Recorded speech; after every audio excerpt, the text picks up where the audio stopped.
Hey guys, welcome to another video. I'm here in Dental Boutique with Justina. Hello. We recorded a couple of videos together before, and there's always one topic that always comes up. It's about fluoride, so we decided to talk about it today.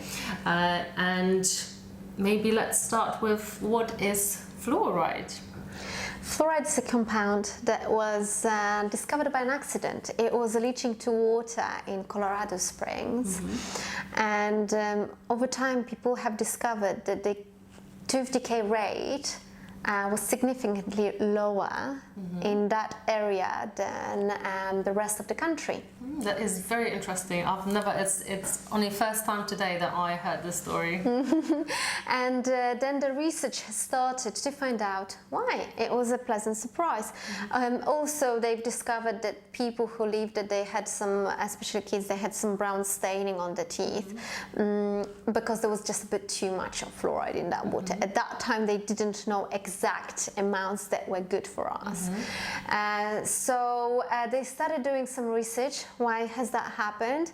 Turns out there was fluoride in the water, and that when it was taken systemically by young kids, young children, so between 0 and 2 years old, had that effect on the enamel that was still forming in the permanent teeth. So this is very interesting because parents who have really small children, they can actually think about it now that it's actually between this 0 and 2 is when the teeth actually form, and what we ingest, right? Yes. It has an effect. That's right. And on the strength of the tooth, really. Exactly. There are some other things that have got effect on the teeth while they're still developing. For example, if your child has got high fever between 0 and 2 because they've got heavy flu, heavy cold, or another illness, that also affects the way the enamel forms. Really?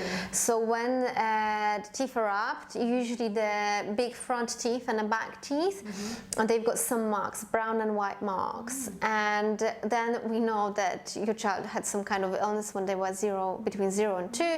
It's usually heavy flu, and it's very common. So there are so many factors that can affect, but fluoride is one of them. It can strengthen the enamel while it's still developing. So I take it that basically after they discovered the effect the fluoride has on teeth, they started adding it to toothpaste, right? Yes, they started adding it to the toothpaste. There was a lot of research done on the optimum amount of fluoride in the toothpaste, because the amount that they had in water was just a bit too much. This is why people had the side effect, which was the browning of the teeth. And so they had strong enamel. They didn't have tooth decay, but they had brown teeth. So there was research done to find out the optimal amount. So obviously there's loads of controversy when it comes to fluoride. There's loads of people who don't want to use that toothpaste with fluoride because they think that when you sort of ingest it, it sort of gets into your system, and when there's too much of it, obviously it's harmful. And another thing is that I've read somewhere that children up to 3 years old, that the toothpaste does not have a fluoride added. Correct me if I'm wrong. Yes, so that's right. Fluoride in small amounts is good for us, but like anything, if we have too much of it, it can be harmful. So it is a compound that is very therapeutic in small amounts, but we cannot have too much of it. This is why we say for small kids, you just use a smear of toothpaste on a toothbrush. For kids and adults over 6 years old, you use a pea size. See, this is where this is what I found out. I was here with my daughter recently, and Justina was showing her that we only use a little, small amount, and I was thinking this is me giving my daughter so much toothpaste, only because I was thinking that, you need it just to clean your teeth properly, but you just need just small amount. In terms of the level of fluoride in kids' toothpaste, there is fluoride in kids' toothpaste, but it's the level is very low. And the reason for that is, one, because kids don't know how to spit out and they often swallow toothpaste. So we want to make sure that even if they swallow the toothpaste, it's absolutely safe. they would need to eat a whole tub of adult toothpaste to have any effect, and it wouldn't be very severe poisoning. There would be some kind of poisoning, but let's say they would be vomiting or feeling very unwell. We don't want that. And the second reason for low content of fluoride in kids' toothpaste is because usually it's very tasty. It's bubblegum or strawberry flavor, and they want to eat it. So this is why we say keep it out of reach. Yeah, definitely. Yeah. I can confirm. Okay, so because there's loads of controversy when it comes to fluoride, and people actually, this was me, to be fair, years ago when I stopped using fluoride toothpaste, because obviously I read that it's very harmful to the body, that somehow, you know, it gets into your system. So I want to know, like, your opinion on that. I've relaxed a little bit because obviously when you speak to a specialist like yourself, that's when you learn about these things, and you know, I'm very sort of open-minded, so obviously I do take into account anything that anyone has to say. So, but I want to know, like, what you think about this, and what are the options for people who don't want to use the fluoride toothpaste, how to keep those teeth strong and clean. Okay, so yes, it is a difficult topic because I do respect my patients who and their choices if they don't want to use fluoride toothpaste. I use fluoride toothpaste because I know that I cannot keep my teeth 100% clean from from the plaque, from bacterial plaque. And bacterial plaque grows on our teeth, and it contains bacteria. I also know that my diet is not 100% free from sugar. So I have bacteria on my teeth because I'm not brushing every minute. I have sugar in my diet. And the bacteria that are responsible for tooth decay consume sugars. Once the sugars are consumed, there are some acids released, and those acids are responsible for tooth decay. And so it doesn't happen overnight, it happens over time.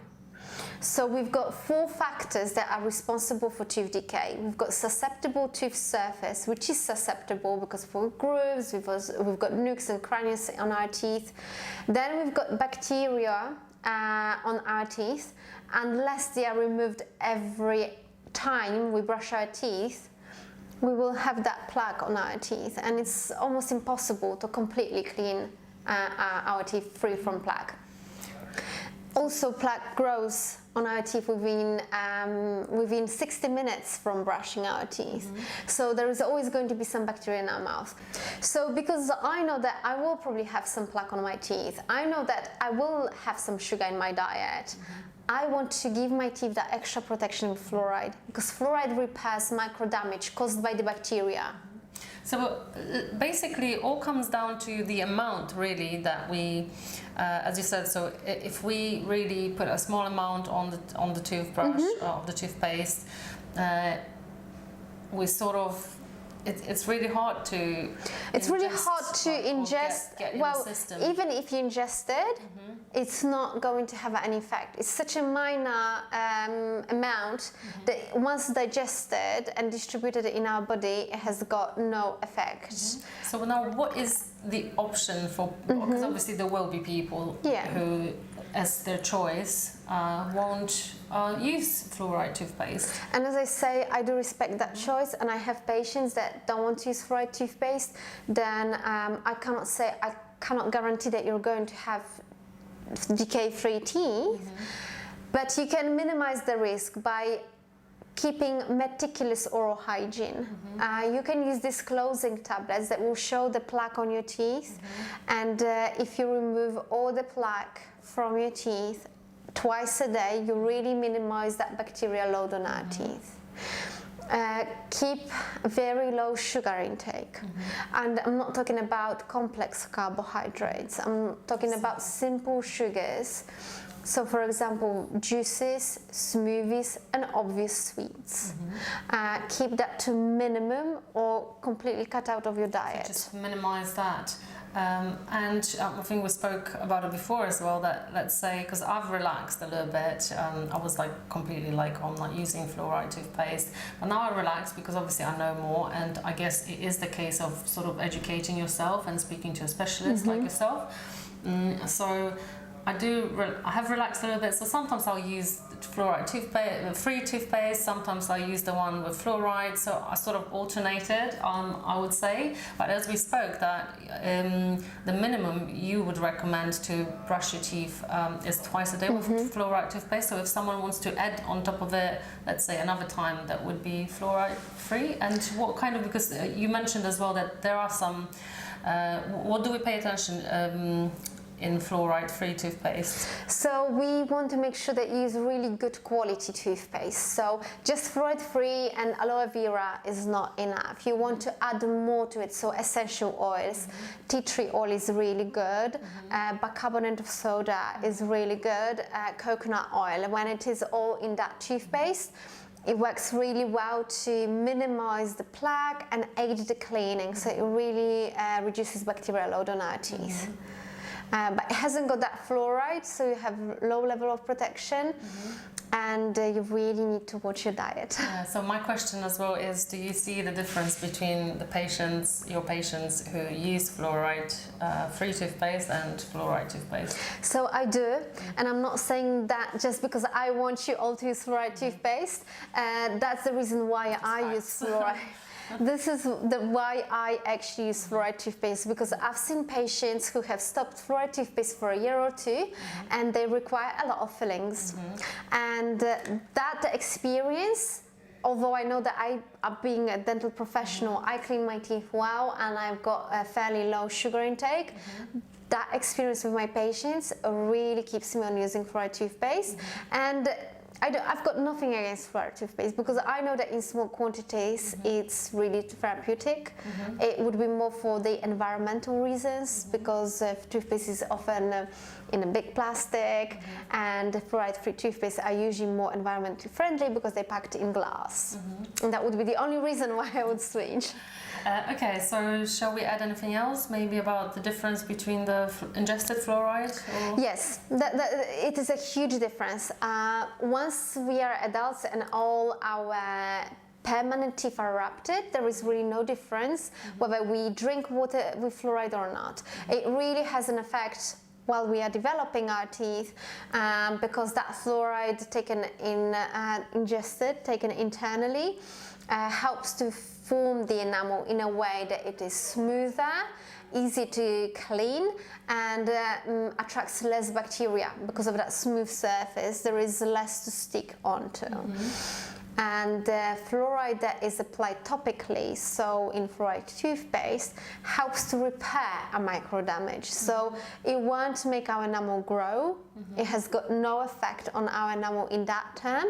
But if there is a micro damage, the mineralization of enamel caused by acid, because we've got modern diet which is healthy but acidic, it helps to repair that micro damage. Or if there is small amount of demineralization, so very early tooth decay, it can repair it to an extent. And I'm just thinking that, especially when you mention now the healthy diet, because I remember that when I used to drink apple cider vinegar every day, I used to drink it as well through the straw, so just to sort of... That's a very good idea, yes. Or I drink as well vitamin C as in ascorbic acid, so as in powder form, diluted in water, but I drink it through a straw as well, because it is very... It is very acidic. And it can destroy. So I drink water with lemon every morning, but I will have it with a straw because it can really destroy the enamel of the teeth. I never discourage my patients from having water with lemon or from having apple cider vinegar, because it has got health benefits, but it can destroy our teeth. Have it with a straw and don't brush your teeth afterwards. Yeah, you see, this is, I think, maybe a topic for another video. How Yes, to sort of we'll talk about acids in our diet in our next video. Yeah, definitely, because that's something, and how to actually, how can you sort of have your cake and eat it, not cake, have your lemonade and drink it. Yes, exactly, have it and drink it, and there are ways of achieving that. Yeah, okay. Do you have any questions? I think that's all when it comes to fluoride, but if you guys have any questions, please post them in the box below. Obviously, I encourage you to come and visit here at Dental Boutique. It's such an amazing place, and Thank you. Justina and all the staff is fantastic. They do a great job. It's there's no other place like this. All the links you'll find below this video. Thank you so much. Thank you, Magda, for for the coming. conversation, and like the video if you find it helpful and useful. Subscribe to my channel if you haven't yet. Thank you so much for watching, and I'll see you next time. Bye bye. Bye.